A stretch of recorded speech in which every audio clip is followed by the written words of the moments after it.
Selamat datang di Klinik Safa Medica. Tahukah kamu, saat batuk maupun bersin, kita mengeluarkan sejumlah virus maupun bakteri dari saluran pernafasan kita, sehingga berpotensi menularkan penyakit. Karena hal ini, batuk dan bersin ada etikanya loh.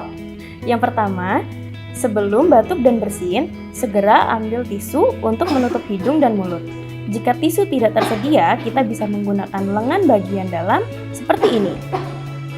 Jika batuk berkelanjutan, maka gunakanlah masker dengan baik dan benar untuk menutupi hidung dan mulut dengan sempurna. Jangan lupa setelah menggunakan tisu ataupun masker dibuang ke tempat sampah ya. Lanjutkan untuk membersihkan tangan dengan mencuci tangan di air yang mengalir dan sabun ataupun cairan pencuci tangan berbasis alkohol atau hand rub.